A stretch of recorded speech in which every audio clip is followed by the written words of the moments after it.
Hello, dear friends. What a blessing to be with you today. Here we are together from one more Spiritist magazine program. I'm Shane Martin. I'm broadcasting to you from the Spirit Society of Richmond in Richmond, Virginia, and in collaboration with Kardec Radio and the Spiritist magazine, we bring to you this beautiful program. Every week, we read one of the articles from one of the issues of the magazine.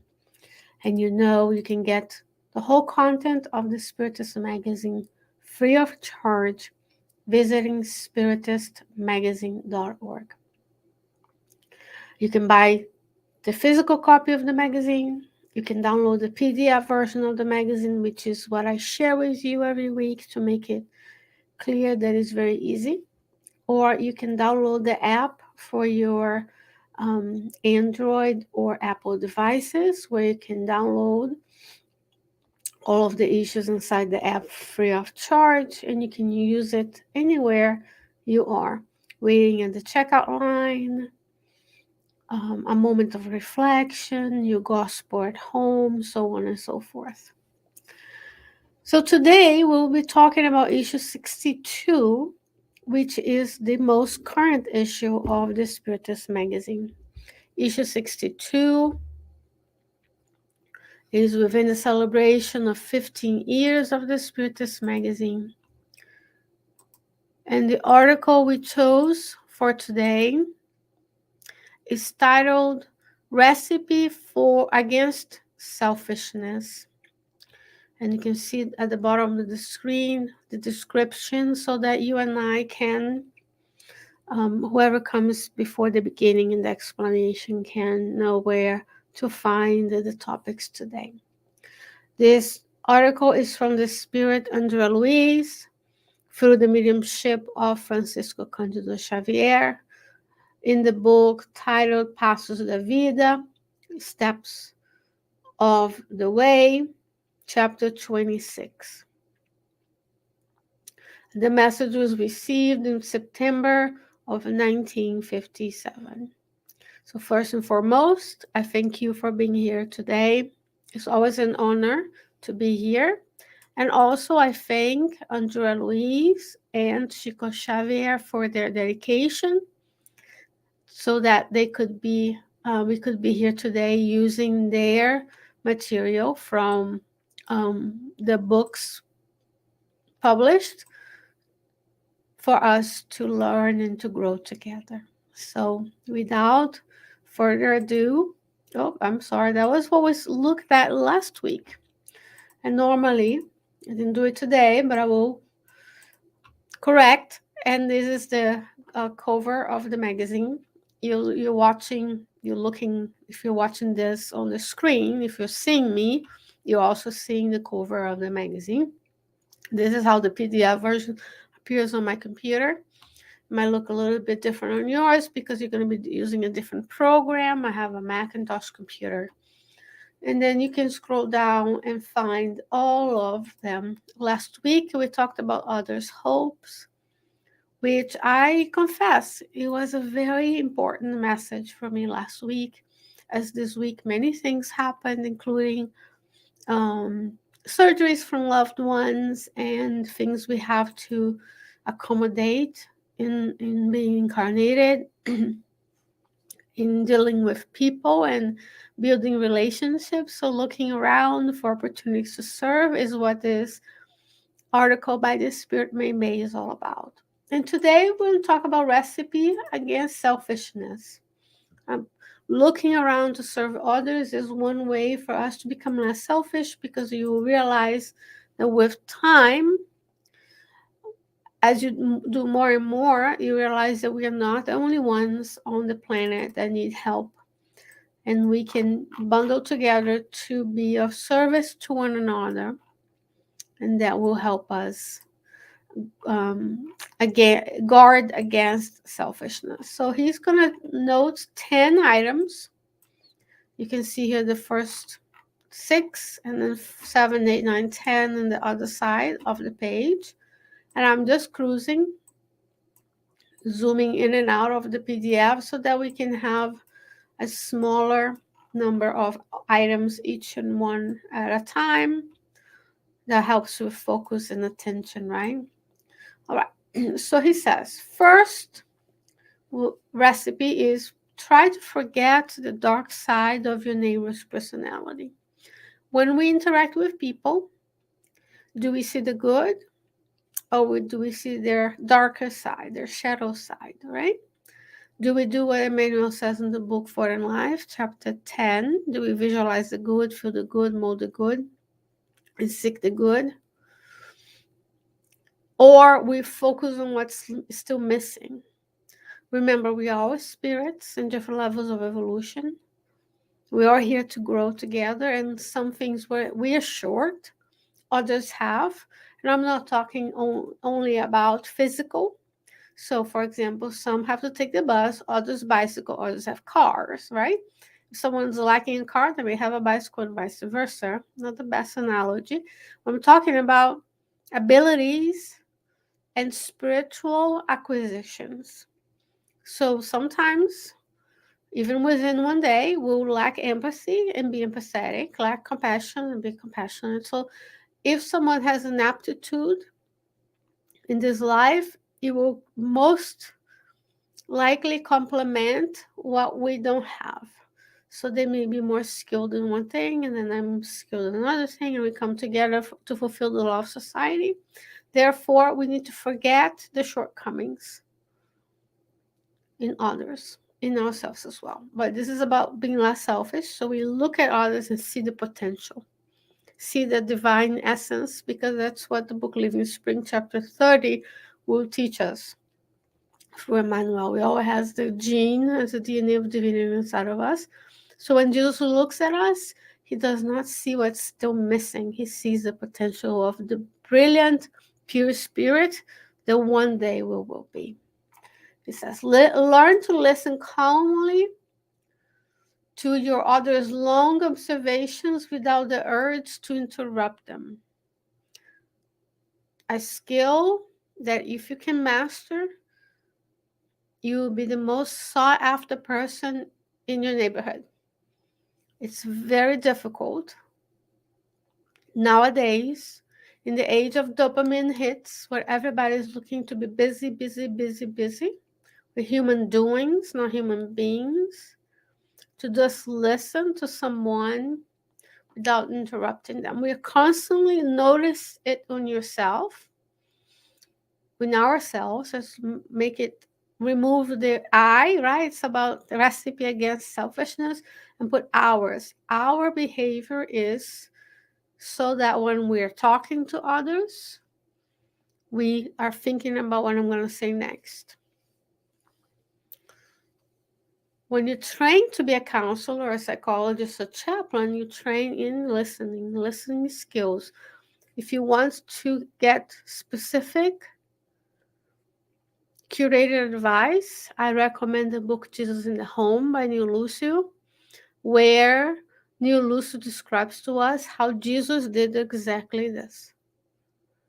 The apostles are talking, they're discussing, at times they're complaining, just like you and I.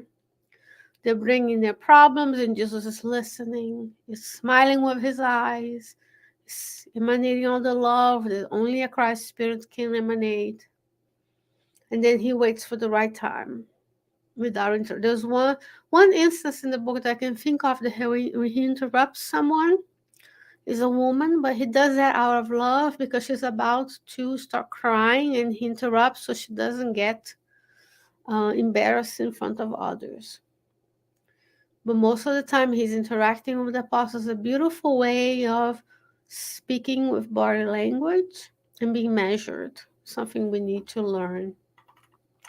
Forget the illusion that your relatives are the best people in the world and that your home deserves special privileges. This is we see a lot these days. It's all about our family, our kids, ours, mine. But we are a network. The law is not of isolation. The law is of society. If I hoard all the resources to my family, see, I'm using the I, my, mine pronouns. And then others will have less. And when they have less, they don't develop their potential. Therefore, it will come back to me at some point in the form of social aspects where maybe I'll be less secure, because when someone doesn't have something, they will fall prey to crime, for example.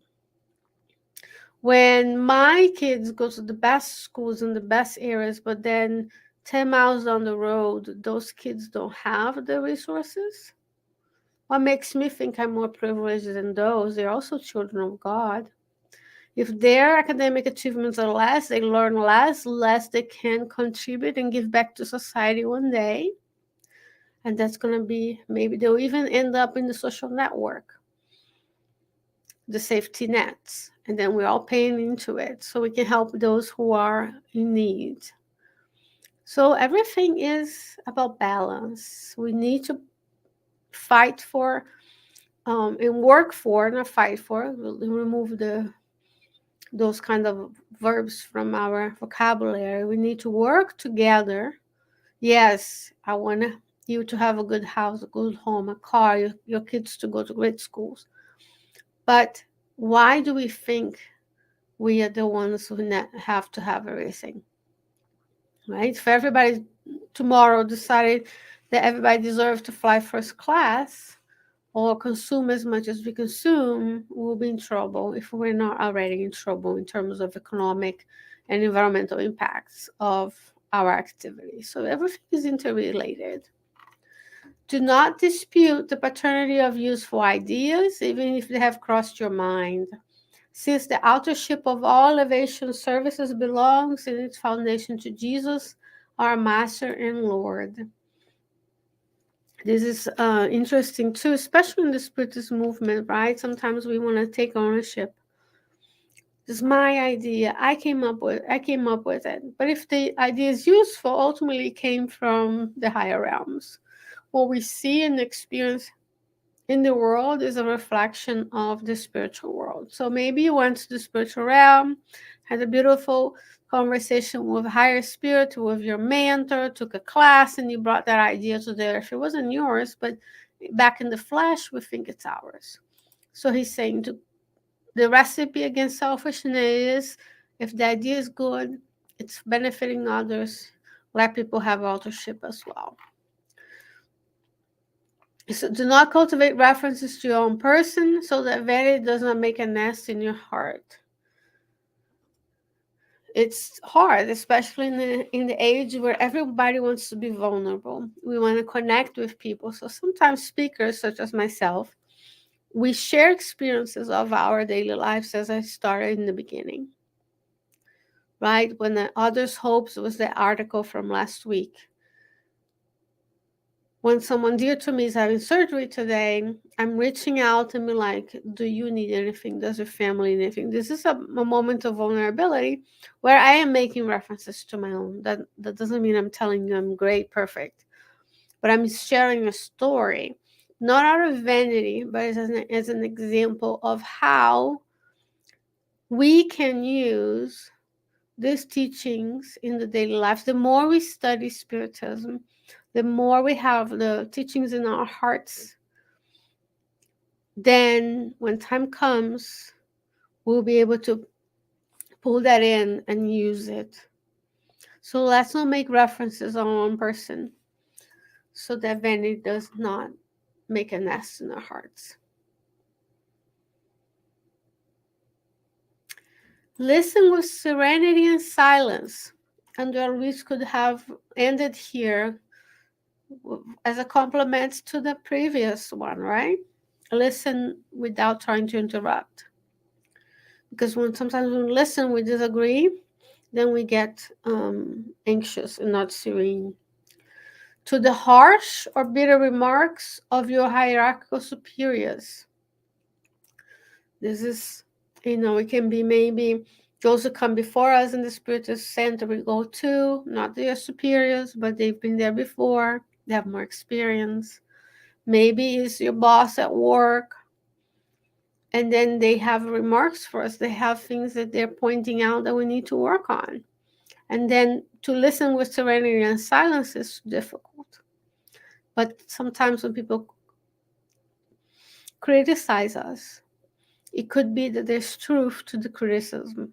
And because we are, it's hard for us to listen to criticism. And he says, help, calm and kindly, your companions or subordinates when they're touched by the cloud of disturbance.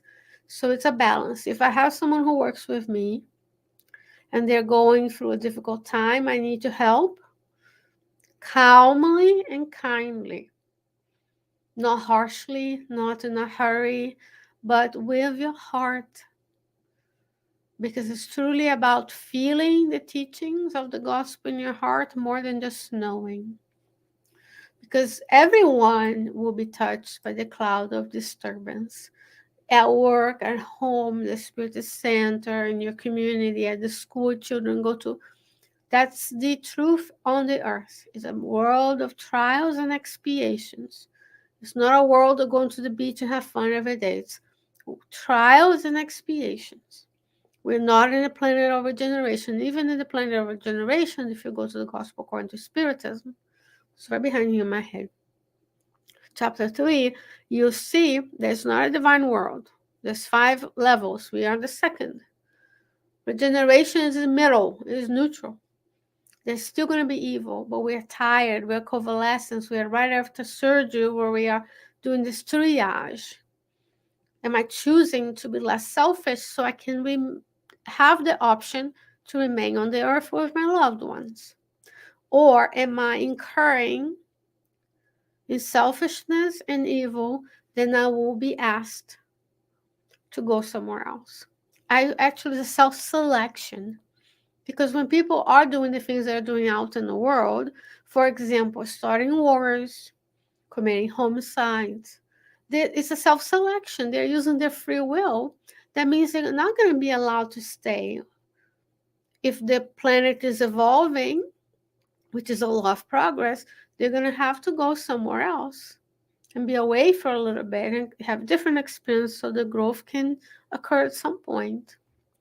And listen, all of these things, if you think about it, forget the dark side of others, right? No gossip, no commenting, no criticism.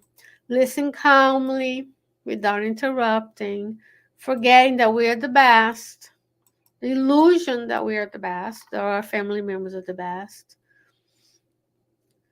Not disputing ideas. It's all about me. I had the idea. I work hard, not everybody else, but it all coming from Jesus. Not bringing about our own. It's about me, my mind.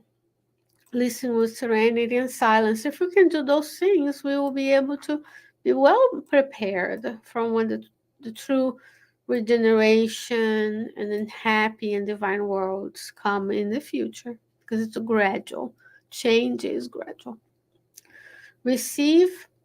There are cynic or deranged people with affection, vaccinating your liver and your heart against mental intemperance. So if someone comes to you discombobulated, mentally deranged, irritability, fatigue, headache, they will present to you imbalanced. So this mental intemperance is important for us to vaccinate ourselves against. That's when the compassion, the empathy, the silence, the listening can be very helpful. Abandon all kinds of criticism, understanding that you could be on the bench of disapproval. Let's put ourselves in the shoes of others. If I were the one who were in difficulties, would I like to be criticized and put down by others, or would I like them to listen with calmly and care to help me, to not just point out what's wrong with me, but would I like them to move forward? Get used to respecting individuals who adopt points of view different from yours. Very timely in this world. Everybody's very fast to dismiss others when the point of view are different. We have lost the ability of having conversations, of understanding the experiences are different, and discussing the data, using the data that we have and facts, not fake news, but facts, and having a conversation and respecting those who have different points of view and who have chosen a type of happiness different from yours. So if I'm happy eating chocolate, I cannot dismiss those who are happy eating cucumbers, even though it probably be healthier eating more cucumbers, right? So people will choose different types of happiness in their mind based on their experience in this life and based on the conditionings they bring from other lives, in order to live on earth with the necessary balance, respecting individuals who adopt different points of view and choose differently. This is especially important when we start in the Spiritist work. Not many people will see, experience the joy that it is to be at a Spiritist center, especially when they see happiness as going to the park, to the beach, to travel on a Sunday, and you are there listening about Kardec, giving passes, receiving passes, serving with the water, or maybe you have a talent for music, for example. All of that is service, and it's joyful. It fuels your soul, it nourishes your soul. And many people are not going to understand that because their happiness will be to always go to the beach, to the lake, to travel, to do on the same Sunday where you are here serving. I say here in the Spiritist Center because I'm actually at the Spiritist Center right now, serving, taking the time that is precious to you in this lifetime to understand that you're more than the physical senses. And that's challenging because you're going to be swimming against the tide. And your family may not understand you, they may sabotage you, and they may convince you that's not worth it. And then we waste incarnation after reincarnation looking after the type of happiness that is of this world, that is ephemeral, that is temporary, versus building the spiritual muscle to withstand the difficulties and build for the future. 10. Honor charity in your own home, helping in the first place your own family members through the rigorous performance of your obligations. So, what are our obligations at home? Who reincarnated with us? Who received us? Who was loaned to us by God to be our offspring? And what are our obligations to them? Without thinking that we are special or they're special, they are unique. And they have a very important role in the universe. Otherwise, God wouldn't have created them, right? But we are here to help one another. So, what is the performance? Which obligations do we have? And how can we better serve one another? So that you are truly qualified to serve the world and humanity today and always. Isn't that a beautiful reminder, dear friends, that it's all about being less selfish? Recipe Against Selfishness by the Spirit under Luiz through the mediumship of Francisco Candido Xavier. Dear friends, I hope that you stay under the guidance and protection of God, feeling the loving presence of your mentors with you and with us. And I hope between now and next week, you can take these teachings and apply them to your daily lives. They can help yourself and many people. And until then, God willing, I'll be back with you next week with another article from the Spiritist magazine. Have a blessed day. Bye bye.